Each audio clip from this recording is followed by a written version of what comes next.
Eu sempre fui uma pessoa cética, mas há algumas coisas que simplesmente não têm explicação. Eu e alguns amigos estávamos voltando de uma festa em uma cidadezinha de Minas Gerais, onde passamos o fim de semana. Era uma estrada bem isolada, sem muitas casas por perto, e a noite estava mais escura do que o normal. Para piorar, o GPS estava dando erro constantemente, o que já nos deixou desconfortáveis. Eu estava no banco de trás do carro, e o motorista, o Tiago, estava tentando encontrar o caminho de volta para a cidade onde moramos. O único som que quebrava o silêncio era o zumbido suave do rádio e o farol do carro iluminando a estrada deserta. Estávamos todos cansados, e eu estava tentando dormir, mas algo me fez olhar pela janela. Eu vi uma figura no meio da estrada, andando calmamente. Era um homem, vestindo uma camisa simples e calças, mas o que me fez estremecer foi o fato de ele estar descalço.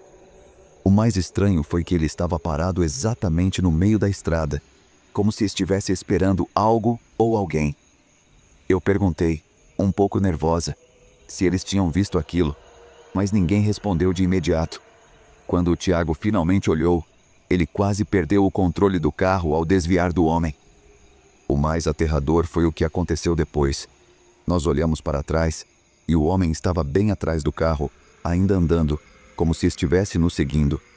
Em um ponto, o Tiago acelerou para tentar deixá-lo para trás, mas o homem parecia estar ficando cada vez mais próximo, como se a distância entre nós e ele fosse insignificante.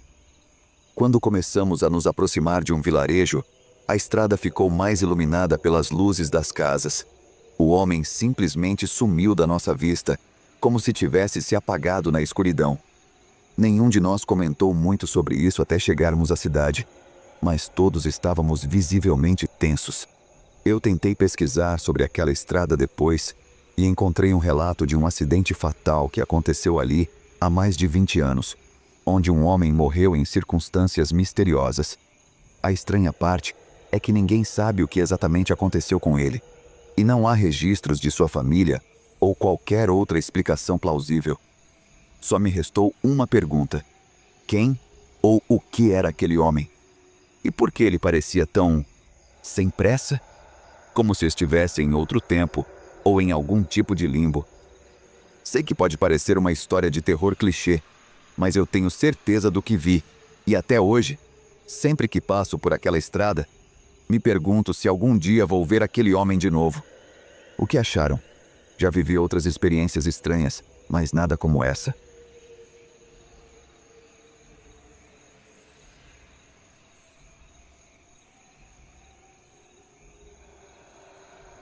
Oi, pessoal. Vou contar algo que aconteceu comigo, e até hoje não entendo direito o que aconteceu. A história envolve uma casa abandonada que eu e uns amigos decidimos explorar. E no final, eu juro que vi algo que não deveria ter visto. Vou tentar detalhar tudo, porque até agora fico pensando se foi realmente só um pesadelo ou se algo mais estranho aconteceu naquela noite. Era uma noite de sexta-feira e eu estava em casa, sem fazer nada, quando meu amigo Rafael me mandou uma mensagem perguntando se eu queria ir explorar uma casa abandonada na periferia de uma cidade pequena do interior de São Paulo. A casa estava em um lugar bem isolado, cercado por mato, e muitos diziam que era amaldiçoada ou que tinha algum espírito que assombrava lá. Mas, para ser honesto, a gente sempre acreditou que isso era coisa de gente inventando história para assustar os outros. Então, com uma mistura de curiosidade e adrenalina, eu aceitei. Fui com Rafael e mais 2 amigos, o Marcos e o Léo. A casa ficava afastada e a estrada até lá era de terra, cheia de buracos e coberta por árvores que formavam um túnel sombrio quando a noite caía. Passamos por alguns pontos onde a iluminação era fraca, e quanto mais nos aproximávamos, mais a sensação de desconforto aumentava. A conversa na van era animada, mas eu sentia uma estranha sensação no ar, como se algo estivesse prestes a acontecer. Chegamos perto da casa umas 10 da noite. Era uma construção grande, mas estava toda destruída. Janelas quebradas, portas caídas e a pintura descascada. O portão estava aberto e parecia que ninguém tinha ido lá há muito tempo. Como vocês devem imaginar, decidimos entrar. Logo que entramos na casa, sentimos uma brisa fria que parecia vir de dentro dela. O clima ficou pesado e comecei a reparar que o lugar tinha um cheiro estranho, como se estivesse abandonado há décadas, mas não de mofo, algo mais metálico, como se o ar fosse denso de algum jeito. A casa tinha um corredor longo, com portas dos dois lados, algumas abertas, outras trancadas. Rafael estava animado e começou a filmar, mas eu estava já me sentindo desconfortável demais para continuar brincando. Andamos pelo corredor e fomos até o que parecia ser a sala de estar. Havia móveis velhos, mas tudo estava virado e quebrado. Foi aí que notamos algo estranho. Uma figura estava deitada no sofá, coberta por um pano rasgado. Ninguém se mexeu por alguns segundos e o ar parecia ainda mais denso. Eu olhei para o Marcos e o Léo e vi que eles estavam tão incomodados quanto eu. Foi o Rafael quem foi mais ousado e se aproximou. Ele puxou o pano com a mão e, ao fazer isso, uma coisa nojenta e disforme apareceu. Mas não era uma pessoa. Parecia uma figura meio humana, meio animal, com os olhos grandes e escuros e a pele pálida. Eu, na hora, senti uma onda de pânico que eu não sabia de onde vinha. Meu corpo paralisou e eu fiquei olhando para aquilo, sem acreditar no que via. O Rafa, ao perceber o que havia feito, recuou rapidamente e começamos a ouvir sons estranhos, como se algo estivesse se movendo na casa, mas de um jeito estranho, como se fosse algo muito grande, ou até algo que não deveria estar ali. O som vinha de algum lugar nos fundos da casa e parecia que algo estava nos observando. Decidimos sair dali imediatamente, mas foi nesse momento que o Léo se distraiu. Ele parecia hipnotizado por algo no fundo da casa e começou a andar em direção à porta dos fundos. Eu tentei chamá-lo de volta, mas ele parecia não me ouvir. O Rafa e o Marcos estavam ficando cada vez mais assustados, e quando fomos atrás dele, vimos que ele estava com um olhar vazio, andando de maneira desconcertante, quase como se estivesse sonâmbulo. Conseguimos puxá-lo de volta, mas foi por pouco. Ele não parecia mais o mesmo depois disso. Estava pálido e, de alguma forma, mais calado. Como se o Léo tivesse sido tocado por algo naquela casa, como se ele tivesse ficado marcado por ela. Nós o levamos até o carro e saímos correndo. Quando chegamos em casa, todos nós tentamos esquecer o que aconteceu, mas o Léo ficou estranho por dias. Ele parou de falar sobre o que viu e começou a ficar distante. Eu, por outro lado, não conseguia tirar aquela casa da cabeça. Havia algo ali, algo que não conseguimos explicar, e o que mais me assusta até hoje é que, dias depois, quando fui checar o vídeo que o Rafael tinha filmado, percebi que algo estava errado. Na gravação, quando ele aproxima a câmera da figura no sofá, o rosto daquela coisa estava deformado, mas não era isso que me assustou. O mais estranho foi que, enquanto ele filmava, podíamos ouvir algo sussurrando ao fundo, algo incompreensível, como se a casa estivesse tentando se comunicar com a gente. Não deu para entender direito, mas a sensação que tive foi que aquilo nos queria de volta. Eu não sei o que aconteceu naquela noite, mas o Léo nunca mais foi o mesmo. E sempre que passamos perto daquela casa, há uma sensação de estar sendo observado, como se algo ainda estivesse lá, esperando. Até hoje, ninguém mais se atreveu a voltar lá. Eu não sei o que era aquilo, ou quem, ou o que estava na casa, mas o que aconteceu naquela noite ainda me persegue. Algo não estava certo, e eu tenho certeza de que se tivéssemos ficado mais tempo, não sairíamos vivos dali.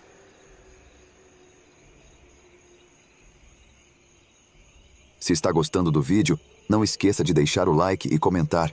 Ajuda muito o canal. Obrigado.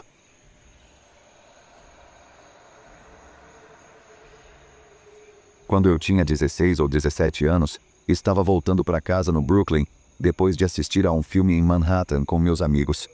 Eu era a única que morava no Brooklyn, então voltava sozinha do trem até em casa. Eu já estava acostumada a ficar fora até tarde sozinha. Tinha um toque de recolher à meia-noite, mas frequentemente quebrava essa regra porque achava que nada de ruim jamais aconteceria comigo, mesmo com o aumento de agressões e outros tipos de incidentes no nosso bairro na época. Naquela noite, no entanto, Eu realmente estava planejando chegar em casa na hora, pela primeira vez. Era o verão depois que me formei no ensino médio, e eu estava me sentindo incrível. Tinha bebido um pouco, fumado um pouco, e me sentia no topo do mundo. Estava muito quente, e lembro que estava usando uma capa longa e transparente por cima de um vestido muito justo e revelador.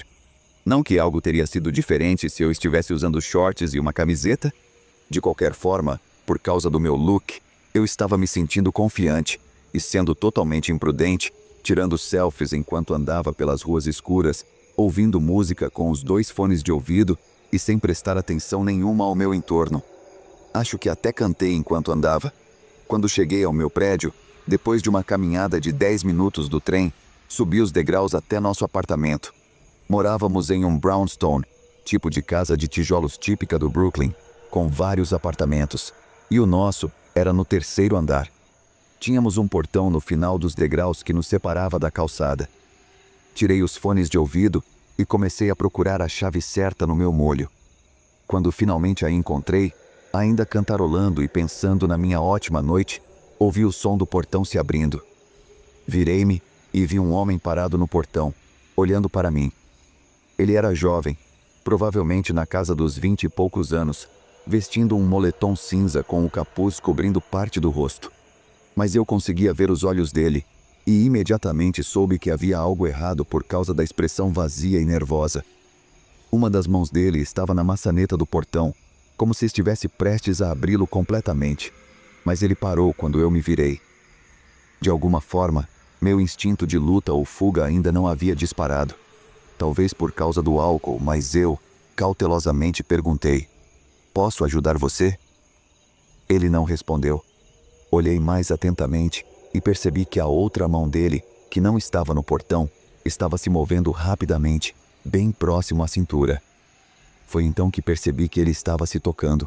Soltei um grito e, em questão de milissegundos, ele começou a correr escada acima, estendendo a mão para me agarrar. Meu cérebro entrou em ação e comecei a gritar com todas as minhas forças enquanto girava a chave na fechadura e fechava a porta com força atrás de mim. Corri escada acima para o meu apartamento, gritando pelo meu pai, sem nem ao menos parar para verificar se a porta estava trancada. Eu pensava que, se ele me seguisse escada acima, logo se depararia com meu pai muito alto e com nossos cachorros barulhentos, que dormiam no quarto ao lado da porta do apartamento. Mas, ao olhar por cima do ombro, enquanto subia correndo, vi o rosto dele pressionado contra o vidro da janela, ainda me observando, mas agora com os olhos absolutamente furiosos. Entrei correndo no apartamento, gritando para meus pais chamarem a polícia. Meu pai desceu para procurar por ele, mas a essa altura, ele já tinha ido embora. Mesmo assim, a polícia veio depois que minha mãe ligou e subiu para pegar meu depoimento e fazer o relatório. Os 2 policiais que apareceram pediram que eu descrevesse o homem. Eu descrevi, e eles disseram que iriam patrulhar a área procurando por ele, e que, independentemente de encontrarem ou não, um detetive entraria em contato comigo em breve para fazer um relato mais detalhado, mas eles nunca me ligaram. Houve muitos outros casos de agressões sexuais e outros tipos de ataques que continuaram acontecendo na minha vizinhança durante o resto do verão. E eu estremeço toda vez que penso no que poderia ter acontecido se eu não tivesse tirado os fones de ouvido antes de começar a destrancar a porta naquele dia. Não sei por quanto tempo ele me seguiu, e até onde sei, ele nunca foi pego. Depois disso, nas últimas semanas antes de eu ir para a faculdade, eu passei a ligar para o meu pai e pedir que ele me encontrasse na estação de trem para me acompanhar até em casa em segurança. Agora, como adulta, sou muito mais cautelosa do que era na adolescência. Sempre fico extremamente atenta aos meus arredores, especialmente à noite, e não olho para o celular enquanto estou andando para casa. Acho que nunca vou conseguir tirar da cabeça a imagem do olhar vazio dele enquanto ele avançava em minha direção. E nunca vou esquecer o frio no estômago ao perceber que ele me seguiu até em casa, me observando e se tocando daquele jeito, esperando o momento de atacar.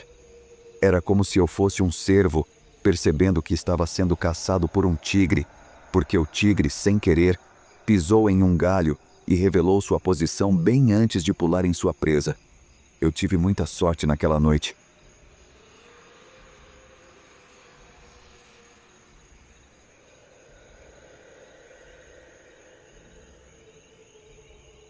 Cerca de 12 anos atrás, eu tinha 9 anos de idade e estava sozinho em casa com meu irmão de 12 anos. Nós deveríamos ir para a casa da minha tia almoçar e esperar minha mãe lá. Sempre fazíamos isso porque minha mãe achava que éramos muito novos para ficar sozinhos em casa. Acordamos às 10h30, tomei banho e depois meu irmão. Estávamos no banheiro escovando os dentes e terminando de nos arrumar quando ouvimos alguém batendo na porta. Como toda vez que alguém batia na nossa porta acabava sendo um vendedor ou talvez uma testemunha de Jeová, decidimos esperar que eles fossem embora. Depois de alguns minutos, fui até a janela ver se ainda havia alguém lá fora, mas não havia ninguém, o que foi um grande alívio para nós. Continuamos nos arrumando quando vimos uma sombra passar pela janela do banheiro, que era um vidro fosco que deixava tudo embaçado. Esperamos um pouco para ver se poderia ser só um pássaro voando, mas então uma mão bateu no vidro, claramente. Ficamos assustados, sem saber o que fazer. Meu irmão tinha um celular e imediatamente ligou para a polícia. Enquanto o telefone chamava, ouvimos um barulho alto na porta. Alguém estava forçando a entrada de maneira violenta. Não sei se estavam chutando ou usando algo para arrombar, mas foi um dos sons mais aterrorizantes que já ouvi. Meu irmão me disse para trancar a porta do banheiro, então eu fiz isso. Foram necessários 5 golpes até que o invasor conseguiu arrombar a porta da frente. Nesse momento, a polícia atendeu e lembro exatamente do que meu irmão disse. Ele estava sussurrando tão baixo que mal dava para ouvir. Alô, tem alguém na nossa casa e acho que está roubando. Depois, houve uma pausa. Estamos no endereço. Mais uma pausa. Estou com meu irmão mais novo trancado no banheiro. Por favor, venham rápido. Enquanto isso acontecia, eu estava sentado contra a parede, abraçando meus joelhos. Foi uma das experiências mais angustiantes da minha vida. Podia ouvir o homem mexendo em tudo, esvaziando estantes, subindo e descendo as escadas, abrindo armários. Ele até quebrou alguns copos e pratos. Não sei porquê. Então, ouvi o som que meu celular fazia ao ser desligado e me lembrei de que o havia deixado na mesa da cozinha. Me senti tão idiota por ter deixado ele lá.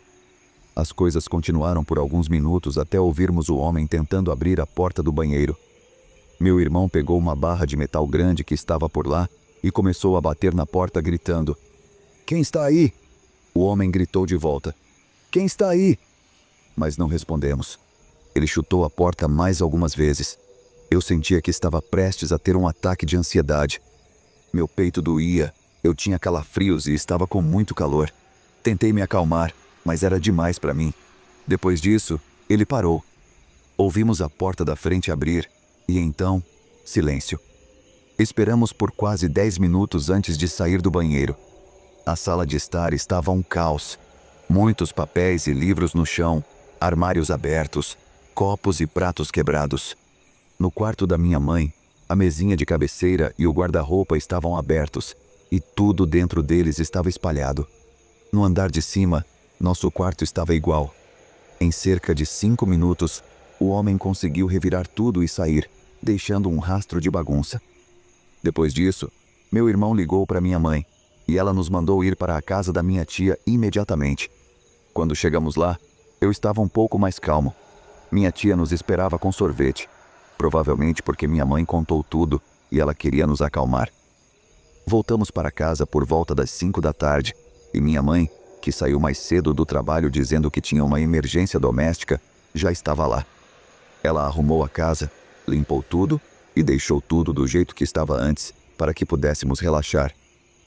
Agradeci muito o esforço dela e o da minha tia para nos acalmar e fazer tudo para que não pensássemos mais no assunto.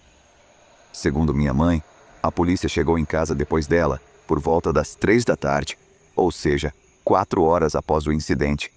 Ela explicou tudo, mas por falta de evidências, nada pôde ser feito. O homem nunca foi encontrado e, honestamente, acho que eles nem tentaram procurá-lo. Nos dias seguintes, minha mãe ficou em casa com a gente. Hoje em dia, conto essa história como uma anedota engraçada, eu acho. Felizmente ninguém se machucou, e o ladrão só levou coisas materiais no final. Mas na época, foi realmente assustador. Passar por isso aos 9 anos pode ter sérias consequências psicológicas, mas, por sorte, consegui superar isso em algumas semanas. Mesmo assim, é algo que nunca vou esquecer, com certeza.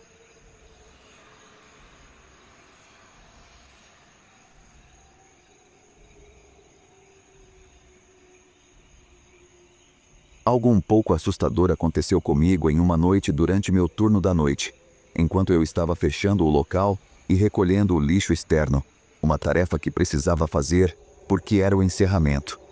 Eu estava ouvindo música, já que não havia clientes e o estacionamento estava vazio. Meus 2 colegas de trabalho, o cozinheiro e o gerente, estavam dentro do estabelecimento fazendo o que precisavam antes de irmos embora. Notei um carro vermelho entrando em uma vaga, mas não totalmente. O carro estava estacionado de uma maneira estranha, meio de lado e distante da vaga onde geralmente se faz os pedidos. Percebi que era um casal idoso, e o marido abaixou o vidro e disse algo. Eu não consegui ouvir direito, então pausei a música e pedi para ele repetir. Pareceu que ele perguntou: "Você está aqui sozinha?" Eu ri e disse que não estava sozinha. Eles ficaram lá por um tempo antes de sair, mas pararam por um período incomum no meio do estacionamento, o que foi um pouco esquisito. Foi nesse momento que um dos meus colegas de trabalho saiu do prédio, se despedindo, já que estava indo embora. Ele tem mais ou menos a minha idade, e nós trocamos algumas palavras enquanto eu continuava recolhendo o lixo. Notei que o carro vermelho tinha saído para a estrada principal em frente ao local, mas voltou para o estacionamento de uma forma lenta e incomum. Comecei a ficar um pouco assustada e tentei me apressar. Depois de um tempo, notei que o carro havia sumido, então achei que eles tinham ido embora. Enquanto eu ia em direção ao grande container de lixo para jogar as sacolas fora, vi o carro vermelho novamente. Ele estava atrás do container, parado perto da placa de pare.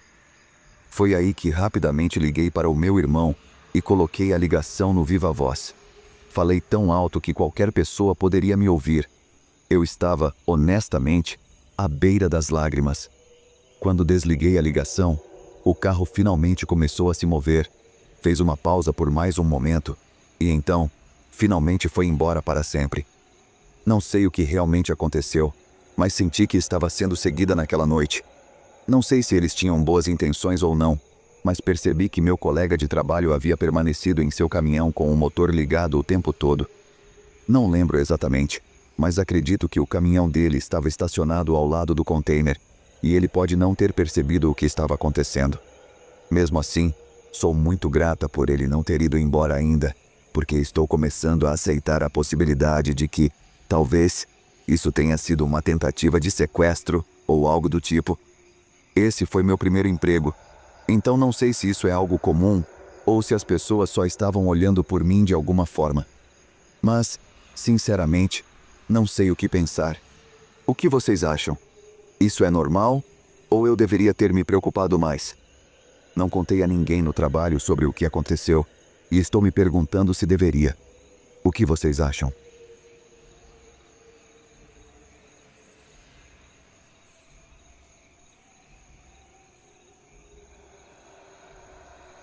Eu moro em uma cidade pequena no interior de Minas Gerais e a gente sempre se conhece por aqui.